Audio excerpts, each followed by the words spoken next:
All right, let's see if I can keep this within 10 minutes, but let's talk about the conservation of momentum, okay? Um, as I've stated before, laws of conservation are all the same.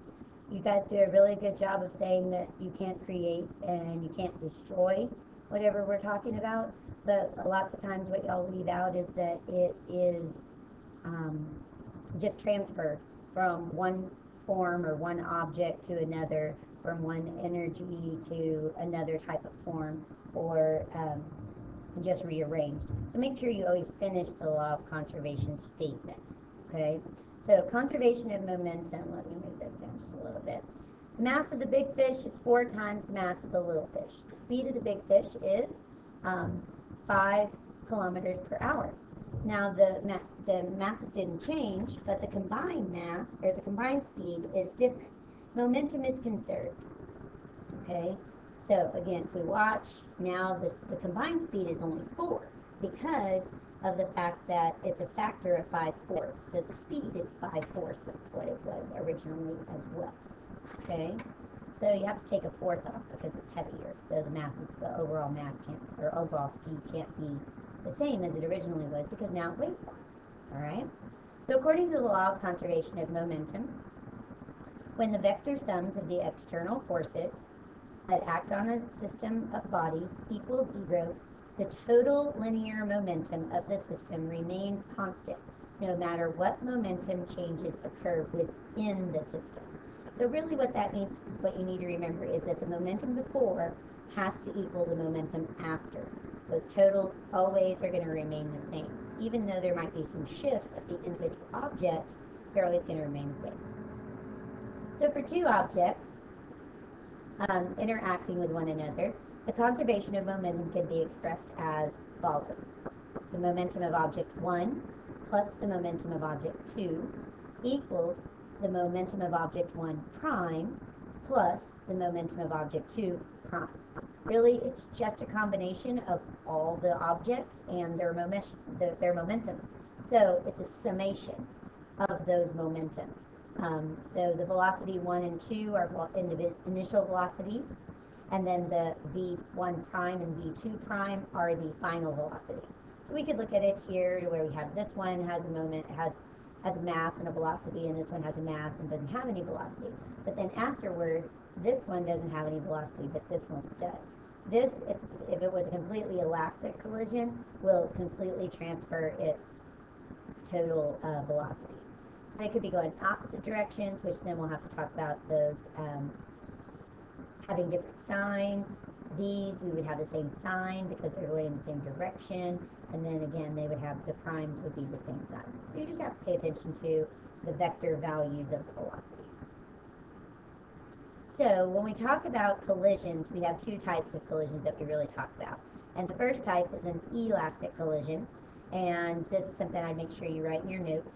And that is a collision in which objects collide and bounce apart. There's no energy loss. And really, that's the main part of it, is that there's no energy loss. But I like to think about it as if they don't stick together, then there's no deformation, and so they'll typically bounce off of each other in some way. Now, an inelastic collision is where the objects that collide have some mechanical energy that's transformed into heat energy. So you lose some of or you have it to where they might start together and then they separate. Or they may start separate and then they end up together. And that heat will typically deform them in some way, or you'll hear it as a sound. And so they talked a little bit on the video about the sports science about elastic and inelastic collisions. But really that's the main thing about whether there's no energy loss or there's an energy loss in the form of heat and deformation and sound, things like that. So the animation below portrays the inelastic collision between a 1,000-kilogram car and a 3,000-kilogram truck. The before and after collision velocities and momentums are shown. You'll notice that the overall momentum is the same. Here it's 20,000, and then it's 5,000 and 15,000. So total, it's still 20,000 because it's 20,000 and 0. But still, and so the speeds individually and the individual momentums change, but it does stick together. They move as a unit afterwards. So that's why it's considered inelastic. Now this one shows an elastic collision because notice they bounce apart. But again, you start off with 60,000 and 0, but you end up with 30 and 30. It's not always going to be an even split like that, but yes. Okay, but the overall total is the same. And then this one, before the collision, the momentum of the truck is 60,000 Newton seconds, and the momentum of the car is 0. But, so the total momentum is 60. Again, afterwards, it's also 60. It's just split between them. Okay? The animation below here portrays an inelastic collision because a very massive diesel and a less massive flat car, between them, the diesel has 4 times the mass than the freight, but after the collision, both the diesel and the flat car move together with the same velocity. So notice if we put the original momentum, which is 40 plus 0, and then we take 32 and 8, they're all the same. So, okay? Their momentums are going to be the same. Now, in inelastic collisions, again, no permanent deformation occurs. Objects elastically will rebound from each other. And in head-on collisions, elastic collisions between equal masses, their velocities are going to be exactly exchanged. So if, again, it's an elastic one, a head-on one between 2 equal masses, then the velocities are just going to be exchanged. So if this one's at rest, then these are equal masses. This one's now going to be at rest, and this is going to have the exact same speed as the original green one did. Here at B, they're going opposite directions, head-on collision, same mass, so they will just exchange velocities. So these didn't even have to be the same velocity. If this was 5 and this was 10, once they hit, this one would be 5,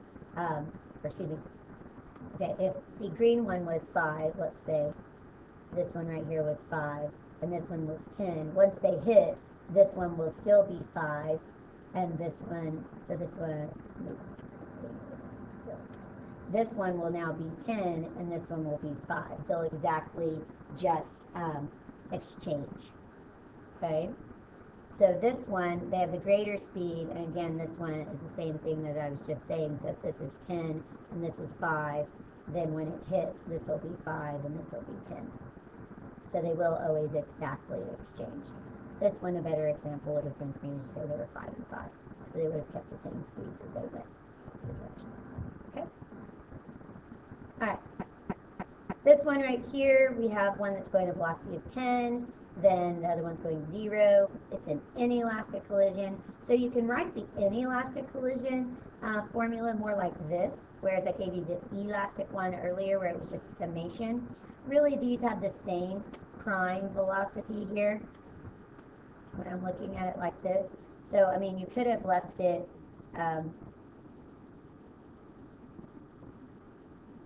distributed. Sorry, I lost my word there for a minute.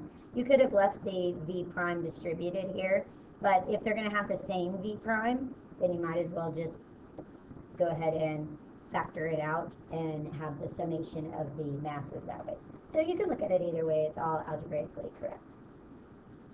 All right, so in inelastic collisions, they're characterized by objects sticking together in some sort of permanent deformation, or the energy change causing that. Now, when we have explosions, when an object separates suddenly, as in an explosion, all the forces are considered to be internal. And so the momentum is therefore conserved in an explosion. So there's also a kinetic energy in an explosion. This comes from the potential energy decrease due to a chemical combustion. So the forces and everything are going to be tied in with the momentum. The actual energy change comes from the chemical reaction that occurs within an explosion. But we're able to use this as like an inelastic collision, but instead of them colliding and sticking together, they're just starting together and then expanding apart in an explosion. On a recoil, like with guns and cannons, this means that the gun or the cannon is going to move backwards in some ways, propels the projectile forward. Now, the recoil is a result of an action-reaction force pair. It is entirely due to internal forces, just like with our explosion. So as the gases from the gunpowder explosion expand, they push the projectile forward, and the gun or the cannon will then be pushed backwards. So that's all, since it's internal, it's going to have to go in opposite directions. And we can deal with that with the vector values and describing them as positives and negatives with those velocities. Okay, so summary, we have some formulas here that you need to be aware of. Our impulse is our change in momentum, which is our average force multiplied by our change in time. We have our momentum, which that P should be down a little bit, but it's P equals M times V. Then we have our impulse equals change in momentum, and we can expand that formula out to be F times delta T equals M times delta V is how I showed it to you guys, which is really just a different way of looking at Newton's second law. And then we talked about the conservation of momentum, where the total momentum of the individual objects before has to equal the total momentum of the objects after. And we just use prime symbols up here in these formulas to show that. All right? So really, that wraps it up. And, oh, I'm going to talk about some angles real quick. So this is going to be a little bit longer than 10 minutes. Sorry. Okay, so when we talk about angles, we have to remember that we can keep the x-plane and the y-plane separate because momentum's a vector. We have to deal with it as like we did when we dealt with projectiles. And so anything in the x-plane has to be handled separately than anything in the y-plane. So your sum of your momentums in the x before has to equal your sum in the moment of the x's after. And the same thing is true for your y direction. So it's very similar to our equilibrium laws for our projectiles and our forces for when we had statics. So treat the x and y coordinates independently, just like we did in projectiles. So you can't deal with x's in the y plane. So, and then you can look at the simulation if you really want to. Okay? You guys have a great evening. See you in class.